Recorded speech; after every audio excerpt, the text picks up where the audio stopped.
All right, but first we do want to talk more about this Wednesday. Going to be the huge story, not just here in Albuquerque, but all around the state. What we want to start out with is, Kristen, the wind right now. Yeah, the winds are already starting to pick up out there. Not dangerous yet, but they are going to continue to pick up over the next couple of hours. And by 10 a.m., the winds are going to be blowing very strong, up near 40, 50 miles an hour for a lot of us. So right now, sustained winds out of the west at about 15 to 25 miles an hour statewide. We are seeing stronger winds down toward Ruidoso, where you're up a little bit higher. Sandia Peak, also seeing stronger winds right now. Gusts so far this morning, we're seeing gusts up near 30 and 40 miles an hour now for Las Vegas, and then we've seen some 50-mile-an-hour gusts down toward Ruidoso. And again, these are going to just pick up. We have high wind warnings in effect, and this includes the metro area. So that's central New Mexico. Out east, you get east of the central mountain chain, because the winds are blowing from the west. That's where those winds will really accelerate, and that's where we'll see those winds topping 65 miles an hour.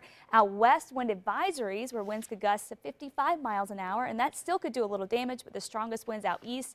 Snow moving in too. We have winter storm warnings, winter weather advisories, and even blizzard warnings for some of you as we track the snow and the big cold blasts. I'll break it down coming up.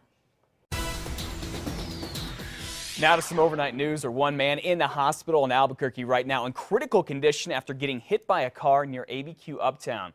Police say the man was crossing Louisiana about 10:30. He was not in a crosswalk or in a well-lit area. He was badly hurt and rushed to the hospital. Now, investigators have not said if the driver of that Mustang that hit him will face any charges.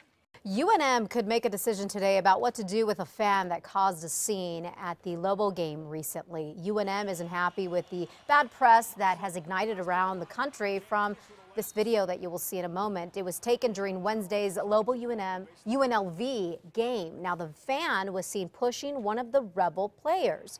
Online reports say that the fan is Daniel Romero. He was ejected from the game after his infamous push. Now, officials from UNM are looking into the matter, and his little mistake could actually end up costing him.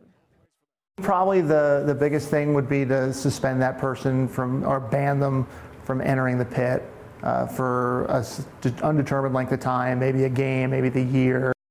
No, you are not to touch any players, that's for sure. According to Facebook, Romero is from Belen, but is a graduate from UNLV, and a past post makes it clear that when the two were to face each other, he was to cheer for the Lobos. We'll keep you posted on what happens. The trial for a man police call the Arroyo molester is set to continue in just a few hours. Renato Sandoval's trial started yesterday. It's where police say he raped an 11-year-old boy in an Arroyo in Albuquerque back in 2003. Prosecutors say they have DNA to prove Sandoval did it, but his attorneys disagree.